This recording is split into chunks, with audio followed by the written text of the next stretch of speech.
parcours professionnel démarre par une formation d'enseignant et ensuite une spécialisation au niveau de l'enseignement pour l'enfance inadaptée, comme on le disait à l'époque. Je me suis engagé aux EPSO, je vous l'ai dit, après avoir été nommé dans un établissement où il y avait un conseil technique nommé par le président du GEPSO.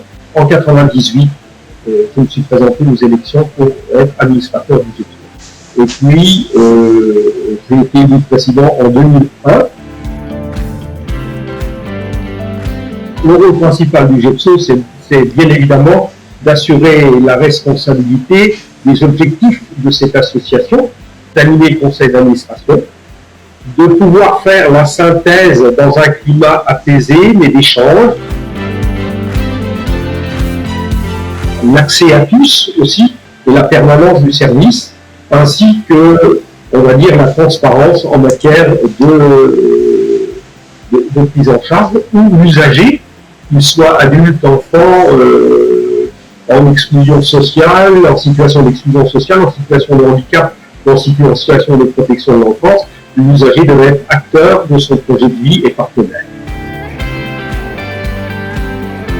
Pour moi, ça a été, je pense, les 20 ans du GEPSO, qui ont été pour moi un tournant, puisque ça a permis, la mission pour laquelle j'avais été élu, c'était de pouvoir passer le relais d'une génération à une autre, on va dire, des pionniers à des nouveaux administrateurs. Et on a fêté les 20 ans du GEPSO en 2002, pour 2 jours, avec à la fois l'histoire du GEPSO qui a été reprise, des intervenants extérieurs, y compris des ministères, et puis une soirée conviviale où l'amitié, les relations amicales et les personnes présentes ont pu chaleureusement échanger. Je pense que le GEPSO a des capacités d'adaptation, d'évolution, en restant vraiment sur les valeurs essentielles des missions de service. Il évoluera et il va évoluer en fonction aussi des politiques nationales en matière d'action sociale. Parce que l'originalité aussi du GEPSO, c'est que les interlocuteurs, nous étions tous en situation de pratique professionnelle. Nous sommes perçus comme des hommes de terrain.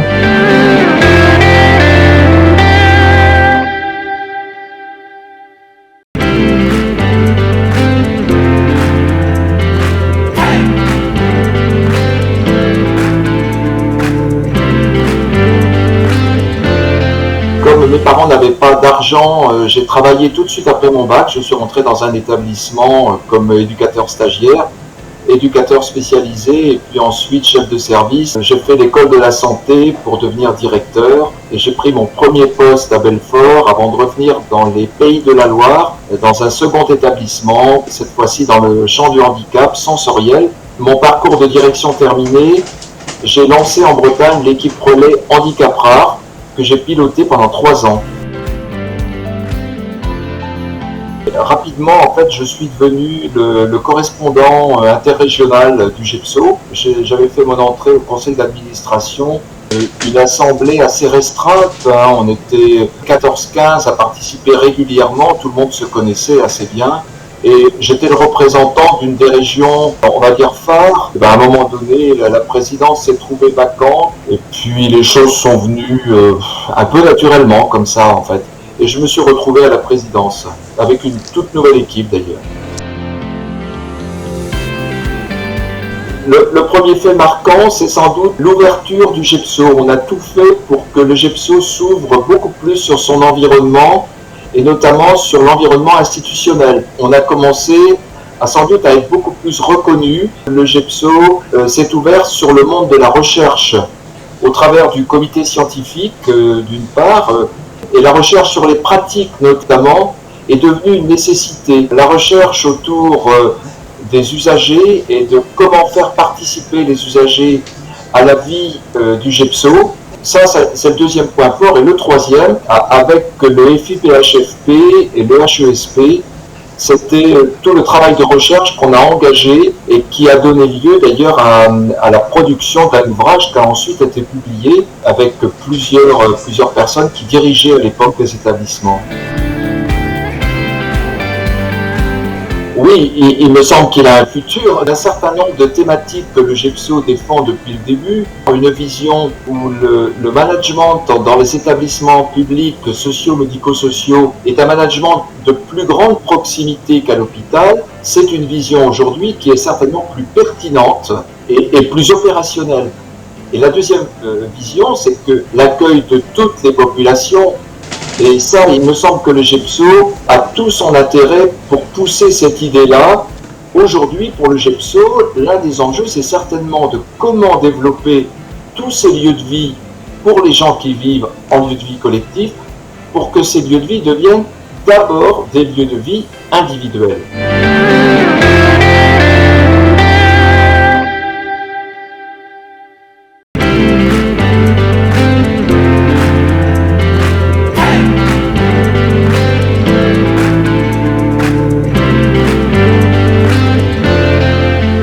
Eh bien, mon parcours professionnel était très simple. Éducateur spécialisé, chef de service, directeur et directeur général par intérim pour terminer. Voilà, un parcours professionnel qui s'est passé dans le même établissement dans le nord de la France. Eh bien, en fait, j'étais membre du conseil d'administration et au moment du départ de Jean Briens, j'ai posé ma candidature qui a été acceptée. Et j'ai présenté cette candidature comme étant le passage, puisque je savais que je partais rapidement en retraite quelques années plus tard, de façon à mettre en place une nouvelle équipe, mais également une nouvelle organisation administrative qui correspondait plus aux attentes du nouveau conseil d'administration. Et également une ouverture du conseil d'administration, non seulement auprès des directeurs, mais également des chefs de service ou des éducateurs de terrain. Alors le premier moment le plus marquant, c'est les assises des foyers de l'enfance à Lille. C'est à ce moment-là que j'ai découvert le GEPSO. Et le deuxième temps fort, effectivement, c'est l'Assemblée Générale qui a validé le nouveau projet associatif. Donc ces deux temps forts, moi ce qui m'a le plus intéressé et ce qui m'a le plus impliqué, c'est le partage, la rencontre et les échanges que j'ai pu avoir avec non seulement les personnels, mais aussi les personnes accompagnées. Je crois que c'est une des caractéristiques du GEPSO, c'est de prendre en compte la personne dans sa globalité et pas simplement comme un usager. Le GEPSO pour le futur, j'espère qu'il fêtera ses 50 ans, voire ses 60. Le GEPSO, pour moi, doit être dans la continuité des actions qu'il mène aujourd'hui. Parce que je considère que c'est un outil qui est un lieu d'échange, c'est un lieu de défense du service public, au service de tous les publics, ce qui me paraît un des points les plus importants. Être ouvert à tous les publics, ça veut dire être capable de prendre en compte les difficultés de chacun à travers un accompagnement de qualité.